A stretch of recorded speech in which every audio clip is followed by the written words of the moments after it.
University of San Diego's put men's basketball coach Lamont Smith on administrative leave following a Sunday arrest in the Bay Area after allegations of domestic violence. Matt Gilson caught up with the athletic director and provides this story. Saturday night, the USD men's basketball team was in San Francisco for their regular season finale, a 64-61 win over USF. Sunday morning, before boarding a flight back home, head coach Lamont Smith was arrested on charges including domestic violence.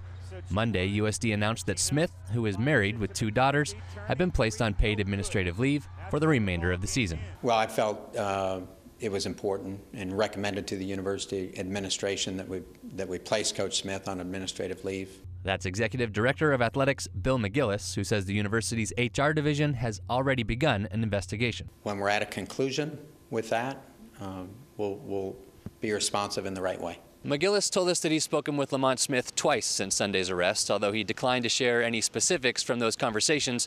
He did, however, describe the message that he gave to the team. My message was, first, that this is a very serious matter, and they needed to, I wanted them to understand how serious this matter is. I encouraged them to rely on their brotherhood. Inside the locker room, assistant coach Sam Skoll will lead the team as acting head coach during the postseason, starting Saturday against BYU.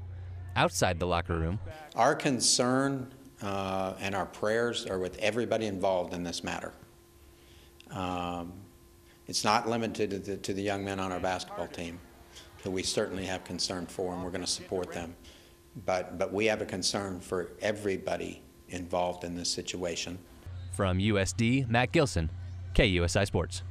Well, February 16th was the last day to introduce new bills into the California State Legislature. One bill that's caused a lot of the debate is the Safe Youth Football Act that will ban children 13 and under from playing tackle football in California, and because of the risk of concussions and CTE, which is a progressive degenerative disease of the brain. It's recently been associated with the NFL. Well, here's part 1 of our 3-part series. Sacramento Assemblyman Kevin McCarty, along with San Diego's Lorena Gonzalez-Fletcher, plan to present the Safe Youth Football Act in April. Gonzalez's spokesman, none other than former Chargers first-round pick Bert Grossman, who also supports the bill.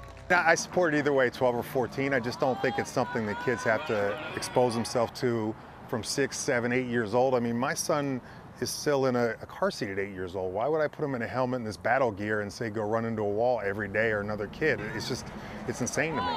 The bill would ban tackle football for children 13 and under. Now, while there's evidence about CTE in professional and college football players, the argument is there's been no research on CTE in youth football players. I mean, everything we're about is preventing trauma and trying to come up with endeavors to keep children from being traumatized.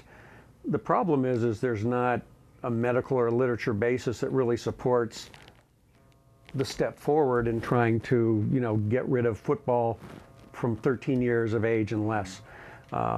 It's hard to say what the criteria that are utilized to pick that age group.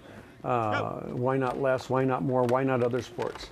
Why not boxing? Why not MMA? Why not cheerleading? You know what? As the athletic director here at Madison, I can tell you with 100% certainty that there's been more concussions in other sports than there's been in football. Cheerleading, wrestling, soccer. So, there's an inherent risk in doing things, and athletics is one of them, and there's a chance of people getting injured. There's a level of risk in every factor. We're not going to eliminate the level of risk, but I do totally, as a parent, and I do totally understand, my 10-year-old son, I do watch out for him, and I'm concerned about him and my nephews as well. Hey, he plays tackle football. I know it's monitored. If I see that, hey, that hit was kind of hard, we're going to set you out for a while and see what's going on. But also I respect the parents to say, hey, either they choose to play the sport or they don't. Because of recent concussion studies in the NFL, football is being targeted. Dr. Michael Levy has seen concussions in every sport.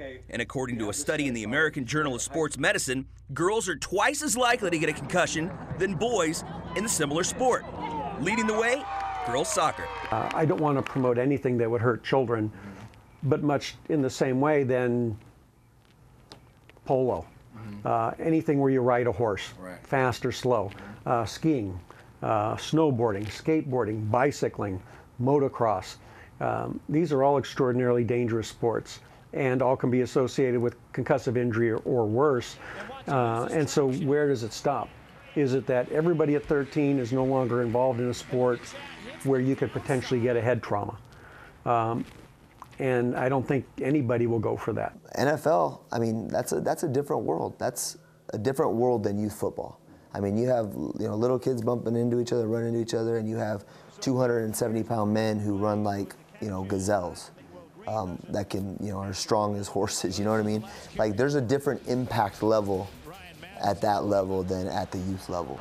People will focus on concussion numbers. This is about, for me, the subconcussive hits. It's how many times does your brain rattle inside your skull during a regular practice in basketball? And the answer is none, unless you get a concussion once a month. So you have one. Football, I can name 20, 30 times a day, every practice. I mean, that's the issue people aren't getting. It's the shaking inside the skull every single play. And if you talk about motocross, it doesn't happen. You talk about other dangerous sports, it doesn't happen. Not even rugby, I don't think. But it's not. We don't let 6, 7-year-olds go be rodeo clowns or go be MMA fighters or go kill each other in the ring. So why are we doing this until we know more about it? Meanwhile, it's a light night prep-wise on the ASR 4 roller hockey games playing throughout the county. You're going to see them right now. We start in the South Bay. Eastlake taking on Cathedral. This is Titan Braden Mayer opened the scoring with the first of his 2 goals. Then it's Cathedral's Jake Bellin with the shot of the night. Lights to lamp from mid-rink. Final moments, Eastlake's Will Hamilton puts the game out of reach with the second goal of the game. Titans win at the final 7-4. They will get the winner of this one.